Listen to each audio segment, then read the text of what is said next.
For many years the witchcraft superstition lingered both in England and Scotland, and in some districts is far from being extinct even at this day.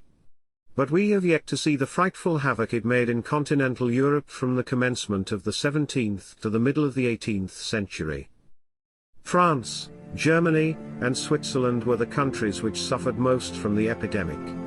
At the early part of the 17th, the numbers of victims are so great, especially in Germany, that were they not to be found in the official records of the tribunals, it would be almost impossible to believe that mankind could ever have been so maddened and deluded. The world seemed to be like a large madhouse for witches and devils to play their antics in. Satan was believed to be at everybody's call to raise the whirlwind, draw down the lightning, blight the productions of the earth, or destroy the health and paralyze the limbs of man. This belief, so insulting to the majesty and beneficence of the Creator, was shared by the most pious ministers of religion. Successive popes, from Innocent VIII downwards, promulgated this degrading doctrine, which spread so rapidly, that society seemed to be divided into two great factions, the bewitching and the bewitched. The commissioners named by Innocent VIII to prosecute the witch trials in Germany were, Jacob Sprenger, so notorious for his work on demonology, entitled the Malleus Maleficarum, or Hammer to Knock Down Witches, Henri Instetter, a learned jurisconsult, and the Bishop of Strasbourg. Bamberg, Treves, Cologne, Paderborn, and Würzburg, were the chief seats of the commissioners, who, during their lives alone, condemned to the stake, on a very moderate calculation, upwards of 3,000 victims. The number of witches so increased, that new commissioners were continually appointed in Germany, France, and Switzerland. In Spain and Portugal the Inquisition alone took cognizance of the crime. It is impossible to search the records of those dark, but now happily non-existing tribunals, but the mind recoils with affright even to form a guess of the multitudes who perished. The mode of trial in the other countries is more easily ascertained. Sprenger in Germany, and Bodinus and Delrio in France, have left but too ample a record of the atrocities committed in the much-abused names of justice and religion. Henri Boguet, a witch-finder, who styled himself the Grand Judge of Witches for the territory of Claude, drew up a code for the guidance of all persons engaged in the witch trials, consisting of 70 articles. In this document he affirms, that a mere suspicion of witchcraft justifies the immediate arrest and torture of the suspected person. If the prisoner muttered, looked on the ground, and did not shed any tears, all these were proofs positive of guilt. In all cases of witchcraft, the evidence of the child ought to be taken against its parent, and persons of notoriously bad character, although not to be believed upon their oaths on the ordinary occasions of dispute that might arise between man and man, were to be believed, if they swore that any person had bewitched them. Who, when hearing that this diabolical doctrine was the universally received opinion of the ecclesiastical and civil authorities, can wonder that thousands upon thousands of unhappy persons should be brought to the stake? That Cologne should for many years burn its 300 witches annually. The district of Bamberg its 400. Nuremberg, Geneva, Paris, Toulouse, and other cities, their 200. A few of these trials may be cited, taking them in the order of priority, as they occurred in different parts of the continent. In 1595, an old woman residing in a village near Constance, angry at not being invited to share the sports of the country people on a day of public rejoicing, was heard to mutter something to herself, and was afterwards seen to proceed through the fields towards a hill, where she was lost sight of. A violent thunderstorm arose about 2 hours afterwards, which wet the dancers to the skin, and did considerable damage to the plantations. This woman, suspected before of witchcraft, was seized and imprisoned, and accused of having raised the storm, by filling a hole with wine, and stirring it about with a stick. She was tortured till she confessed, and was burned alive the next evening. About the same time 2 sorcerers in Toulouse were accused of having dragged a crucifix about the streets at midnight, stopping at times to spit upon and kick it, and uttering at intervals an exorcism to raise the devil. The next day a hail-storm did considerable damage to the crops, and a girl, the daughter of a shoemaker in the town, remembered to have heard in the night the execrations of the wizards. Her story led to their arrest. The usual means to produce confession were resorted to. The wizards owned that they could raise tempests whenever they pleased, and named several persons who possessed similar powers.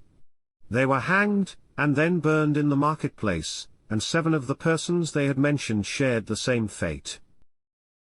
Hoppo and Stadlin, 2 noted wizards of Germany, were executed in 1599.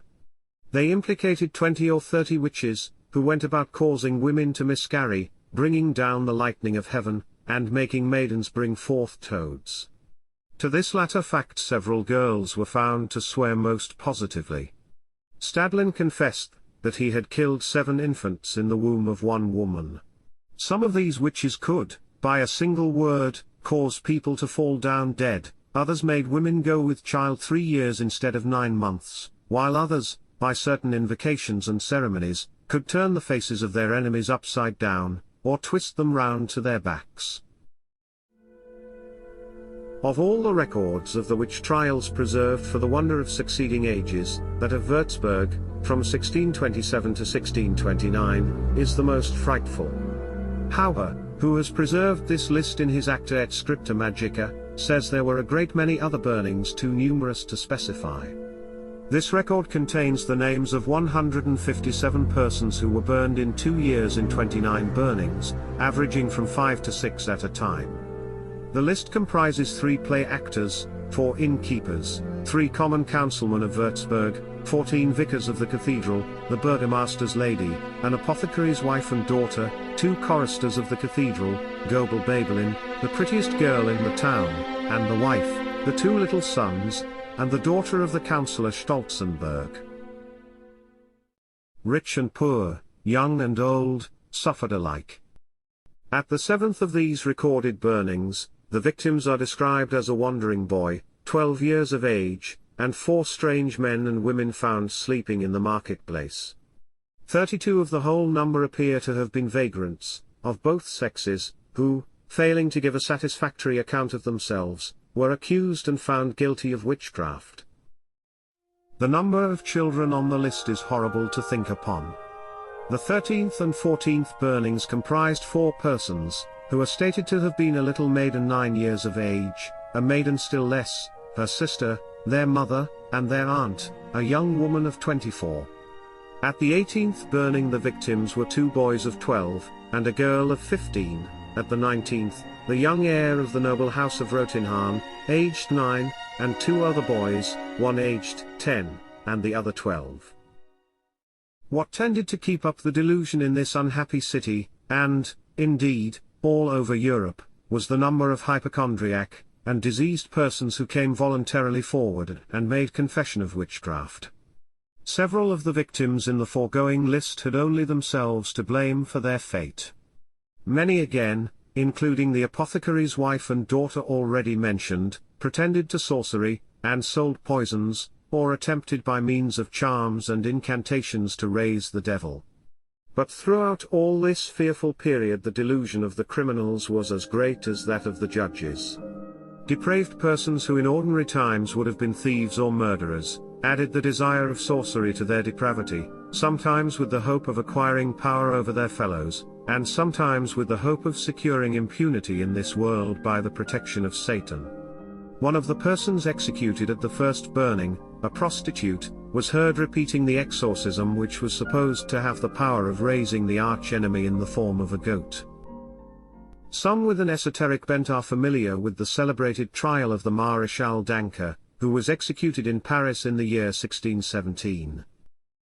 Although witchcraft was one of the accusations brought against her, the real crime for which she suffered was her ascendancy over the mind of Mary of Medicis, and the consequent influence she exercised indirectly over the unworthy king, Louis XIII. Her coachman gave evidence that she had sacrificed a cock at midnight in one of the churches, and others swore they had seen her go secretly into the house of a noted witch named Isabella. When asked by what means she had acquired so extraordinary an influence over the mind of the Queen Mother, she replied boldly that she exercised no other power over her than that which a strong mind can always exercise over the weak. She died with great firmness. A singular instance of the epidemic fear of witchcraft occurred at Lille, in 1639. A pious but not very sane lady, named Antoinette Mourinhon, founded a school in that city. One day, on entering the schoolroom, she imagined that she saw a great number of little black angels flying about the heads of the children.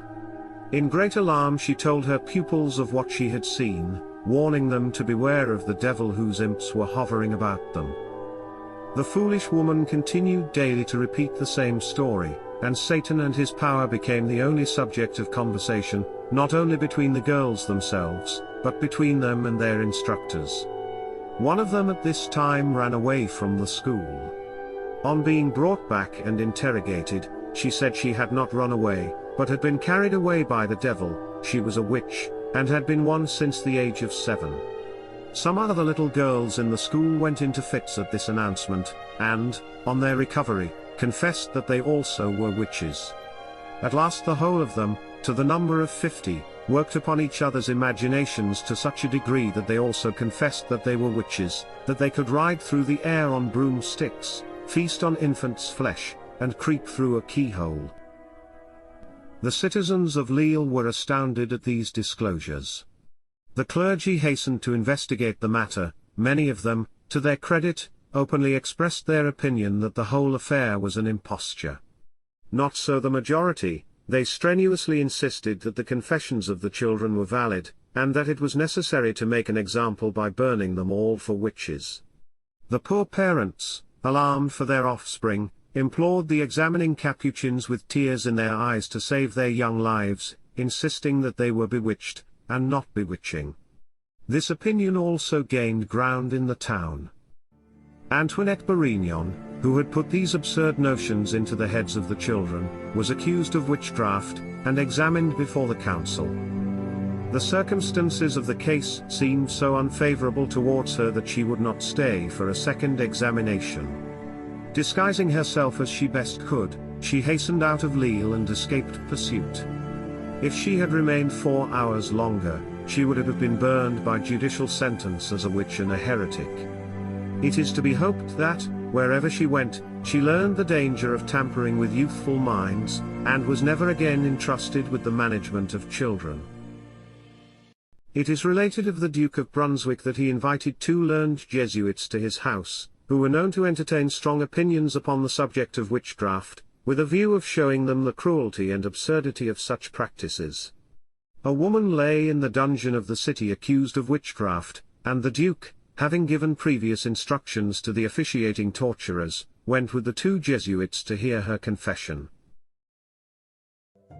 By a series of artful leading questions the poor creature, in the extremity of her anguish, was induced to confess that she had often attended the Sabbath of the Fiends upon the Brocken, that she had seen 2 Jesuits there, who had made themselves notorious, even among witches, for their abominations, that she had seen them assume the form of goats, wolves, and other animals, and that many noted witches had borne them 5, 6, and 7 children at a birth, who had heads like toads, and legs like spiders.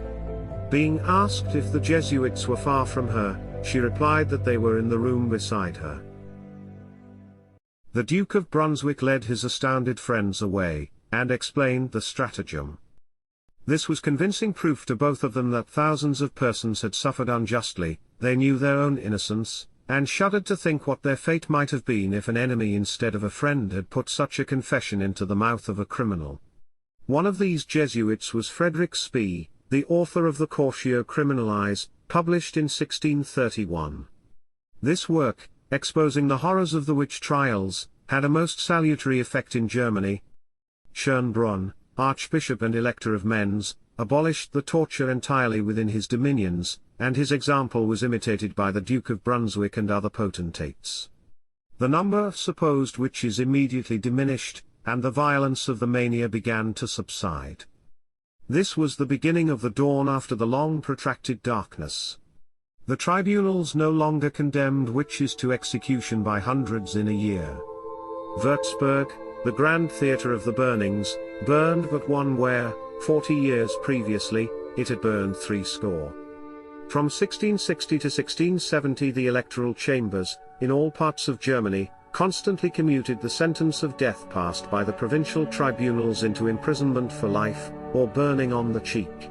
Thus the light broke in upon Germany, France, England, and Scotland about the same time, gradually growing clearer and clearer till the middle of the 18th century, when witchcraft was finally reckoned amongst exploded doctrines, and the belief in it confined to the uttermost vulgar.